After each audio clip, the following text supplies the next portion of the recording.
بسم الله الرحمن الرحيم. سورة قصة ولا قصة لها.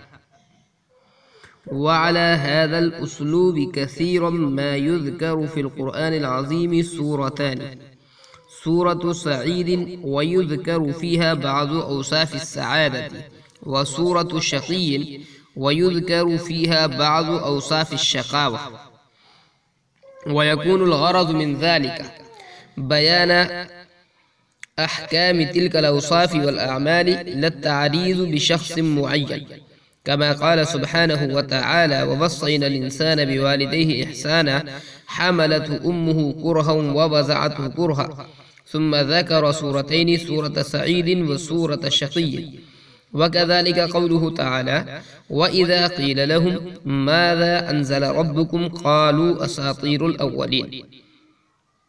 وقوله تعالى: وقيل للذين اتقوا ماذا أنزل ربكم قالوا خيرا. وعلى مثل هذا تحمل قوله تعالى: وضرب الله مثلا قرية آمنة مطمئنة.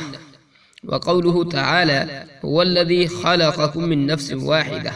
وجعل منها زوجها ليسكن إليها فلما تغشاها الآية. وقوله تعالى: قد أفلح المؤمنون الذين هم في صلاتهم خاشعون. وقوله تعالى: ولا تطع كل حلاف مهين. ولا يلزم في هذه الصور أن تتوفر تلك الخصوصيات بعينها في شخص، كما لا يلزم في قوله تعالى: كمثل حبة أنبتت 7 سنابل في كل سنبلة 100 حبة أن توجد حبة بهذه الصفة. إنما المقصود تصوير زيادة الأجر لا غير. فإن وجدت صورة توافق ذلك في أكثر الخصوصيات أو في كلها كان ذلك من قبيل لزوم ما لم يلتزم.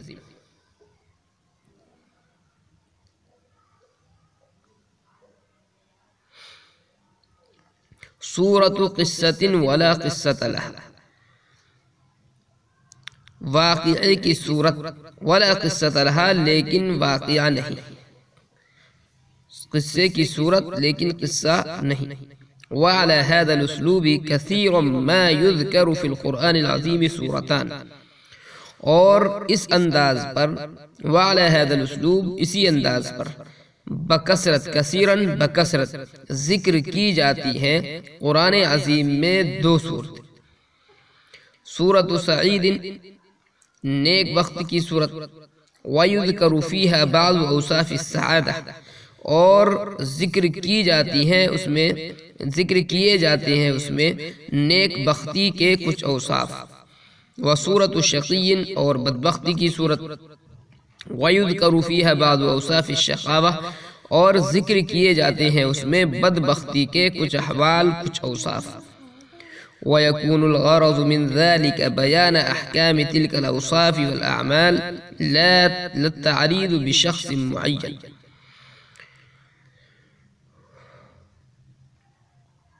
ويكون الغرض من ذلك، اور اس سے غرض یا اس کا مقصد، بیان احکام تلک الاوصاف والاعمال، ان اوصاف اور اعمال کے احکام کو بیان کرنا ہوتا ہے، لا التعريض بشخص معین، نہ کہ کسی معین شخص کی طرف تعریض اور اشارہ کرنا، جیسا کہ اللہ تعالیٰ نے فرمایا: وَوَصَّيْنَا الْإِنسَانَ بِوَالِدَيْهِ إِحْسَانًا حَمَلَتْهُ أُمُّهُ كُرْهًا وَوَضَعَتْهُ كُرْهًا۔ پھر اللہ تعالیٰ نے 2 صورتیں ذکر فرمائی: نیک بخت کی صورت و سورۃ شقی، اور بدبخت کی صورت۔ ایسے اللہ تعالیٰ کا فرمان: وَإِذَا قِيلَ لَهُم مَاذَا أَنزَلَ رَبُّكُمْ قَالُوا أَسَاطِيرُ الْأَوَّلِينَ، اور اللہ تعالیٰ کا ارشاد: وَقِيلَ لِلَّذِينَ اتَّقَوْا مَاذَا أَنزَلَ رَبُّكُمْ قَالُوا خَيْرًا۔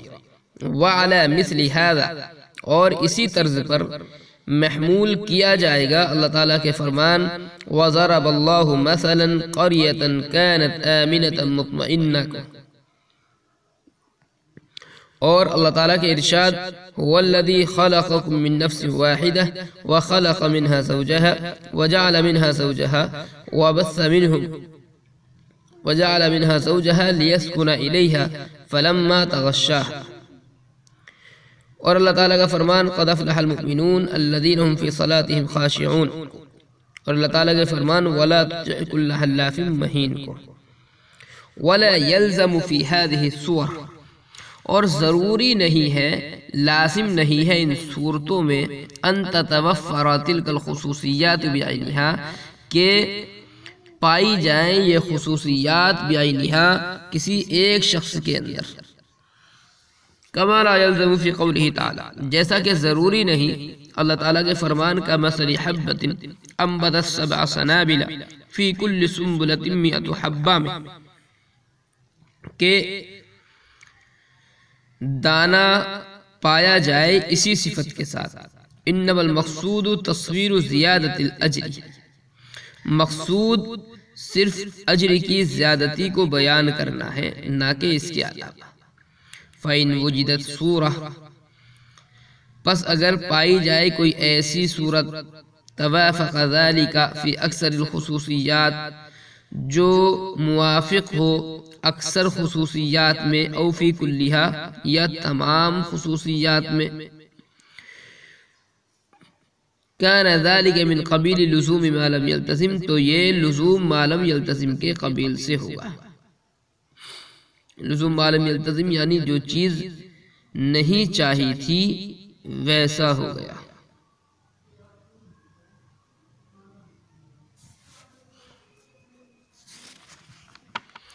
شاہ صاحب رحمۃ اللہ علیہ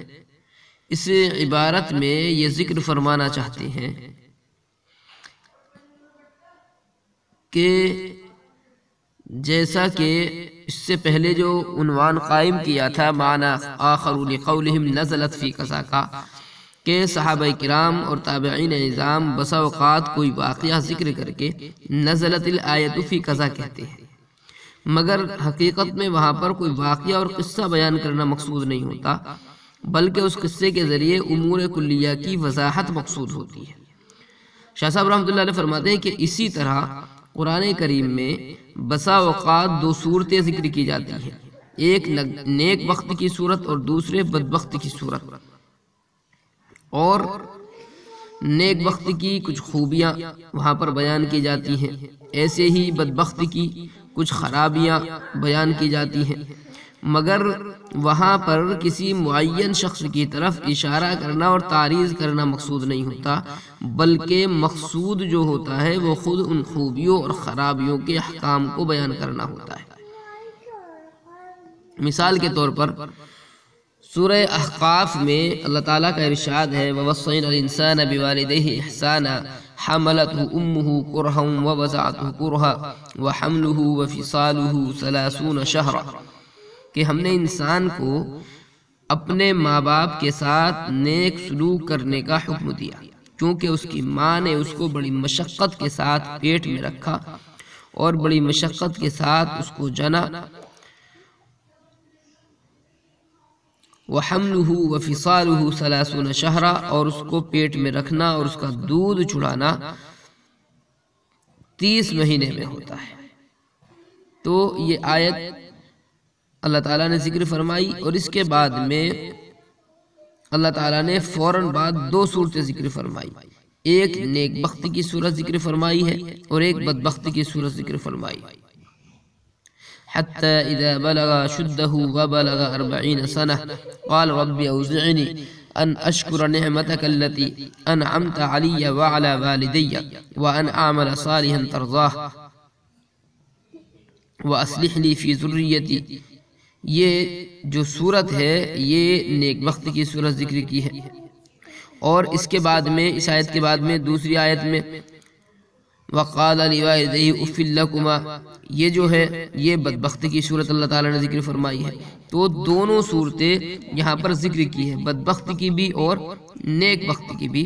پہلی صورت میں نیک بخت کے کچھ اوصاف ذکر فرمائے اور دوسری صورت میں بھی بدبخت کے کچھ احوال ذکر فرمائے، مگر کسی معین شخص کی طرف تعریض کرنا مقصود نہیں ہے، بلکہ نیک بخت کے اوصاف اور بدبخت کے کچھ احوال ذکر فرما کر لوگوں کو دونوں کے انجام سے آگاہ کرنا، دونوں کے انجام سے واقف کرانا مقصود ہے۔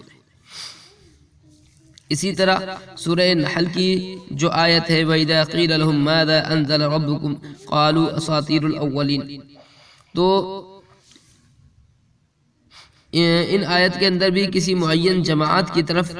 اشارہ کرنا مقصود نہیں ہے، بلکہ نیک بختوں کو اور بدبختوں کے اقوال اور احوال کو بیان کرنا مقصود ہے۔ اسی طرح سورہ نحل، سورہ اعراف، سورہ مؤمنون، سورہ قلم ہے، ان کی جو آیات مصنف رحمۃ اللہ علیہ نے یہاں پر ذکر فرمائی ہے۔ سورہ نحل کی آیت ہے وَضَرَبَ اللَّهُ مَثَلًا قَرْيَةً كَانَتْ آمِنَةً مُطْمَئِنَّةً يَأْتِيهَا رِزْقُهَا رَغَدًا مِنْ كُلِّ مَكَانٍ فَكَفَرَتْ بِأَنْعُمِ اللَّهِ فَأَذَاقَهَا اللَّهُ لِبَاسَ الْجُوعِ وَالْخَوْفِ بِمَا كَانُوا يَصْنَعُونَ۔ اور اللہ تعالیٰ ایک بستی والوں کی عجیب حالت کو بیان فرماتا ہے کہ وہ بڑے امن اور اطمینان میں تھے، ان کے کھانے پینے کی چیزیں بڑی فراغت کے ساتھ ہر طرف سے ان کے پاس پہنچ رہی تھی۔ فَكَفَرَتْ بِأَنْعُمِ اللَّهِ، پھر انہوں نے اللہ تعالیٰ کی نعمتوں کی ناشکری کی اور اس پر اللہ تعالیٰ نے ان کو ان حرکات کی وجہ سے ایک محیط قحط اور خوف کا مزہ چکھایا۔ اسی طرح سورہ اعراف کی آیت ہے هُوَ الَّذِي خَلَقَكُم مِّن نَّفْسٍ وَاحِدَةٍ وَجَعَلَ مِنْهَا زَوْجَهَا لِيَسْكُنَ إِلَيْهَا فَلَمَّا تَغَشَّاهَا حَمَلَتْ حَمْلًا خَفِيفًا فَمَرَّتْ بِهِ فَلَمَّا أَثْقَلَتْ دَعَوَا اللَّهَ رَبَّهُمَا لَئِنْ آتَيْتَنَا صَالِحًا لَّنَكُونَنَّ مِنَ الشَّاكِرِينَ فَلَمَّا آتَاهُمَا صَالِحًا جَعَلَا لَهُ شُرَكَاءَ فِيمَا آتَاهُمَا فَتَعَالَى اللَّهُ عَمَّا يُشْرِكُونَ۔ یہ جو آیت ہے اس کا ترجمہ ہے وہی ہے جس نے تم کو پیدا کیا ایک جان سے، وَجَعَلَ مِنْهَا زَوْجَهَا، اور اسی نے تمہارا جوڑا بنایا تاکہ اس کے پاس آرام پکڑے۔ پھر جب مرد نے عورت کو ڈھانپا یعنی وطی کی تو ہلکا سا حمل رہا، سو وہ اس کو لیے ہوئے پھرتی رہی۔ پھر جب بوجھل ہو گئی تو دونوں میاں بیوی اللہ سے جو ان کا رب ہے دعا کرنے لگے کہ اگر آپ نے ہم کو صحیح سالم اولاد عطا فرمائی تو ہم اس کا شکر بجا لائیں گے۔ پھر جب اللہ تعالیٰ نے ان دونوں کو صحیح سالم اولاد عطا فرمائی تو اس کی دی ہوئی چیز میں وہ دونوں اللہ کا شریک ٹھہرانے لگے، سو اللہ تعالیٰ برتر ہیں ان کے شرک سے۔ ایسے ہی سورہ مؤمنون میں ہے قَدْ أَفْلَحَ الْمُؤْمِنُونَ الَّذِينَ هُمْ فِي صَلَاتِهِمْ خَاشِعُونَ وَالَّذِينَ هُمْ عَنِ اللَّغْوِ مُعْرِضُونَ۔ تو یہ جو مختلف آیتیں ہیں یہ سورہ قلم میں ہیں وَلَا تُطِعْ كُلَّ حَلَّافٍ مَّهِينٍ هَمَّازٍ مَّشَّاءٍ بِنَمِيمٍ مَّنَّاعٍ لِّلْخَيْرِ مُعْتَدٍ عَثِيمٍ عُتُلٍّ بَعْدَ ذَلِكَ زَنِيمٍ، کہ آپ کسی ایسے شخص کا کہنا نہ مانیں جو بہت قسمیں کھانے والا ہو، بے وقت ہو، تانا دینے والا ہو، چغلیاں لگانے والا ہو، نیک کام سے روکنے والا ہو، معتدن حد سے گزرنے والا ہو، عصیم گنہگار ہو، عتل سخت مزاج ہو، اس کے بعد علاوہ حرام زادہ بھی ہو۔ تو یہ بدبختی کی کچھ صورتیں ہیں، کسی آیت میں نیک بختی کی کچھ صورتیں ذکر فرمائی ہیں۔ تو جتنی خصوصیات ان آیتوں میں نیک بختی کی ذکر کی گئی ہے یا بدبختی کے جو